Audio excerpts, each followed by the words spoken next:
With 2026 right around the corner, that means Sonic's 35th anniversary is coming up soon. And while we've gotten leaks on what the logo is going to look like, meaning that they are going to be celebrating his 35th anniversary, what exactly can we expect from the 35th anniversary? While nothing has truly been confirmed and this is more or less just kind of predictions, I am kind of basing it off of previous anniversaries. Where since the 10th anniversary, they have done it every 5 years with the 15th, 20th, 25th, 30th, and now the 35th. And based on those previous years, we're in for quite a treat as Sonic fans, as I think the 35th anniversary might just be his biggest yet. So with that being said, let's talk about what I think the 35th anniversary is going to look like for Sonic. I want to start off this video by saying we can obviously predict that there's going to be a bunch of different merchandise when it comes to clothing, toys, decor. Hell, they've even done jewelry and shoes before, and obviously celebrations in the likes of the mobile games. All of that is to be expected. Now, what that is going to be is unknown. They could honestly do anything, but I will say that this video is going to mainly focus on the games, just not the mobile games. But kind of going back in time real quick, let's start from the beginning. The first anniversary that Sonic ever celebrated was his 10th,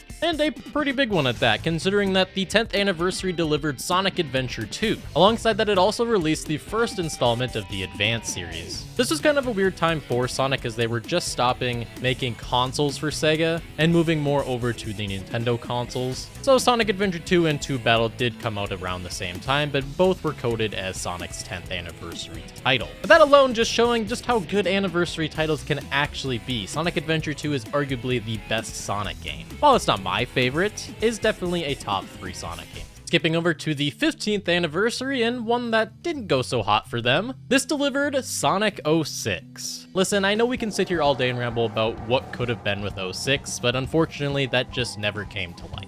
It was a mess, it was rushed, we move on, and honestly, we kind of forget. Just play P06 at this point. But it also did deliver 2 racing games in the likes of the first installment of the Riders series and the first installment of the Rival series on PSP. Riders is personally my favorite spin-off that Sonic has ever had, with what really seems like Crossworlds is going to take that spot, but this year wasn't an entire waste. And while Rivals does have some really bad rubber bandiness, where the CPU will basically catch up no matter how far you go ahead of them, and it was limited to the PSP. I actually had a PSP and really enjoyed the Rivals series. So those were 2 games that I actually really enjoyed during this time as a kid. The other one I personally have never played, but it was just a Genesis port on the Game Boy Advance of the original Sonic the Hedgehog. But we can already kind of somewhat notice a trend where they will do spin-offs and also mainline games and even ports. But flopping over to the 20th anniversary and arguably Sonic's best anniversary, where we ended up getting Sonic Generations, which was a big love letter to Sonic's history.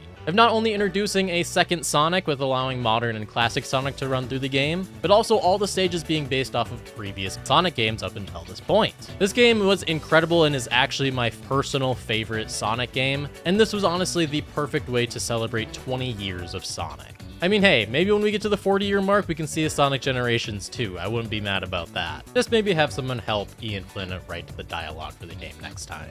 Without the time stones? But within this time, we also got the Mario and Sonic London Olympic Games, a 2011 port of Sonic CD, and I don't know of anybody that's ever owned this, but it also looks like they released a PC anniversary pack, which came with Sonic Riders, Heroes, Adventure DX, and Sonic Mega Collection. It actually looks like it came with a mouse pad and a mouse as well, which is kind of interesting. If anybody ever bought this, let me know in the comments, because I have never heard of this thing until now. And next was the 25th anniversary, where we then got another Mario and Sonic game. We also got the LEGO Dimensions pack of Sonic, which is actually a really cool addition to the game. It was just unfortunate you had to basically buy all the parts and the game to play this, but it still was really cool to see, and seeing Sonic in a LEGO form is still pretty surreal to me, even 10 years later. We also got Sonic Boom, Fire, and Ice during this time, and the big heavy hitters of Sonic Mania and Sonic Forces. Say what you will about Sonic Forces, Sonic Mania is by far one of Sonic's best classic games, if not the best classic game he has ever had. I think most of the community and fans are in pretty big unison of saying Mania and Sonic 3 and Knuckles are the 2 best classic Sonic games to ever exist.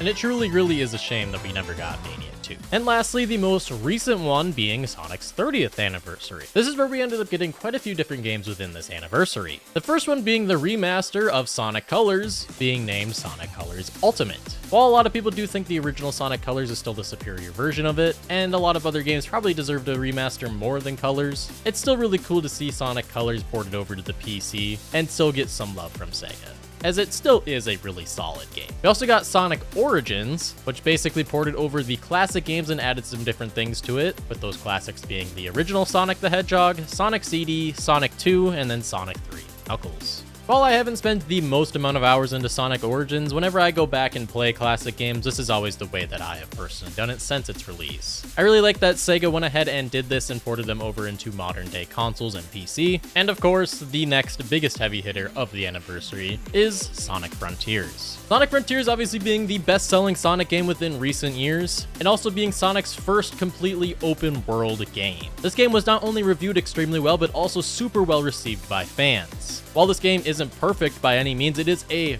really good Sonic game, and it's definitely a game that I suggest anybody to play if they really want to get into more modern Sonic games. And I think that this might be the direction that Sonic kind of goes for the 35th anniversary. So let's talk about the 35th anniversary. What can we expect based on all of those previous years? Now, a pretty common trend between all of them is they all had some type of spin-off and some type of mainline game. And then some of them also had remasters/remakes. So if we can expect that from that, what games should we expect from this? When it comes to spin-offs, I don't know if we should really expect anything, to be honest with you. Being that this game just came out, I really don't see them doing anything differently that would draw people's attention away from the game. However, they have said that they are going to support the game completely all the way through 2026, and even Takashi Iizuka is saying that he's willing to support it more if the player base sticks around in the support for it. I do think that there might be some type of festival or celebration in the game for the 35th anniversary. Being that Sonic's birthday is actually June 23rd, I would expect some type of celebration around then in the game. What that consists of is hard to say, but we could potentially see a brand new character coming from the Sonic series. Now, there definitely could be a few different characters that they could absolutely add on here, but I'd really like to see some of the classic characters come back. Some people might disagree with me on that, but I think it'd be really cool to potentially see classic Sonic, Tails, Knuckles, and Amy hop over into the race, even if they're just skins. Or even adding characters to go alongside them like Trip or Fang, or classic Dr. Eggman. And I think it kind of writes itself by what vehicles that they could add into the game. I think it would be a really cool callback if they added some of these Sonic Drift vehicles that they had. Some of their vehicles look really cool on the characters, so I think if they ported them over with the classic characters, that would be awesome. And also adding a stage would be really cool. It'd be cool to potentially have like a Generations themed stage that isn't White Space from Shadow Generations, or even potentially just another Green Hill. I get it that Green Hill is really overdone, but at the end of the day, it's Sonic's most recognizable stage. Or they could do City Escape. I would be okay with that too, but either way, I think that there should be an event to celebrate it, and it should have some really cool stuff added into Sonic Racing Cross-World.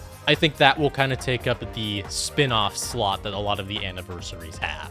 I could see something more or less kind of like a Sonic Origins deal where they're going to port over a bunch of games. I don't know if they're necessarily going to remaster a game, as there is a lot of expectation and work that goes into remasters. The most easy one that they could probably do is Sonic Unleashed. Seeing that they probably saw how popular Sonic Unleashed Recompiled was, it would be a really big time to hop on that opportunity and gain a bunch of sales for re-releasing it, and also letting it come to modern day consoles and PC would be huge for Sonic fans. But remastering a game like Sonic Adventure or Adventure 2 I think is pretty unlikely, as you would have to change so much about the game to kind of live up to today's standards. Unless they've just secretly been working on a remaster for quite some time now, maybe that could be a possibility. I just don't see that as likely. They could, however, do more of a Sonic Origins deal where they just basically do Sonic Origins 3D, or taking one out of Mario's book, do Sonic 3D All-Stars, or whatever they want to call it. Or you could basically port over to modern day consoles and maybe even change or add some things to the game of adding Sonic Adventure 1 and 2, and also potentially adding either Heroes, 06, or Unleashed, or all 5. This would give a lot of people that are new to the series the opportunity to play a lot of these games and also polish maybe some bugs that were in the games previously, and also maybe fix some of the control issues that each of the games had. I think that is probably the most likely thing to happen if I had to put money on it, but I'm not a betting man, so it's hard to say. But when it comes to the mainline Sonic game, what should we expect the next Sonic game that is going to be the big headliner of the 35th anniversary? Now, we could just easily say, well, it's going to be the next 3D Sonic game, and we don't know anything about it. But I think that we in some ways kind of do, and I think it's kind of an obvious answer in what it should be. They could have absolutely moved on and just did a whole new 3D Sonic game, whether it's doing the Frontiers formula, being open world, or going back to more of the Unleash/Generations and having Boost. Or hell, maybe they'll even pull the rabbit out of the hat and do Sonic Adventure 3. But honestly, I think those are all pretty unlikely, except the Frontiers formula. Now, like I said, I'm not a betting man by any means, but if I had to put money on it, I would almost guarantee that the 35th anniversary title is going to be Sonic Frontiers 2, or whatever they decide to title. Maybe they'll title it Sonic Frontiers Adventure, whatever you want to call it, right? Sonic Frontiers was so well received by absolutely everybody, and since the game's release, everybody has been asking for a sequel to the game. There's a lot more to be said about the whole island of Sonic Frontiers and also the ancient history behind them, and also the history behind the Chaos Emeralds and all that they were trying to explain in the game. Frontier's story is a little complicated, and it is kind of hard to understand, and there's a lot of questions still unanswered about the whole story of the game. I think there's a lot of things that they could definitely learn from Frontiers. I think the open world and the battle system are all great things, but we have to admit that the open world was a little bit empty at times.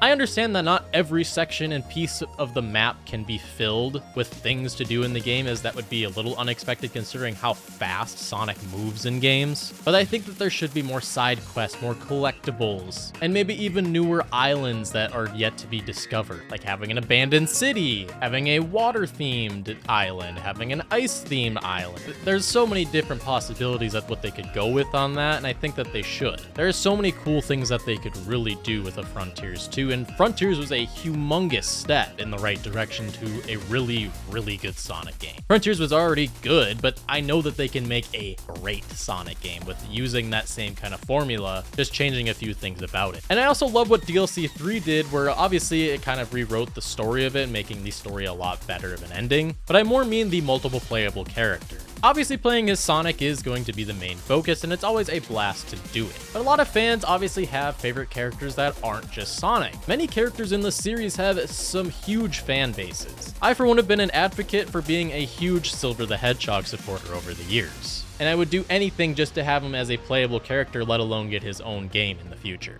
But I think that there should be multiple playable characters. I think the ones that we can definitely expect would be the ones from DLC 3 and Tails, Knuckles, and Amy, being kind of the main cast of Sonic characters these days. And I think the other obvious one would be Shadow. Shadow's obviously gotten some crazy popularity over the years. He was already popular before, but after the year of Shadow and how successful that is, it really seems like Sega is really trying to focus on making Shadow more of a main character. And it's very well deserved. Shadow is one of the coolest, if not the coolest character in the series. And just thinking about the powers that they could give Shadow and kind of a skill tree idea that they did with Frontiers just kind of gets me a little bit excited inside, just thinking about all the possibilities that they could really do with Shadow. I think it's a little unlikely that we'll get characters like Blaze or Silver, or even the Chaotix. I think that's a little bit unexpected, but some of the mainline cast of characters should be expected, in my opinion. I think Eggman should be playable. How many times has Eggman been in a game and just not been playable?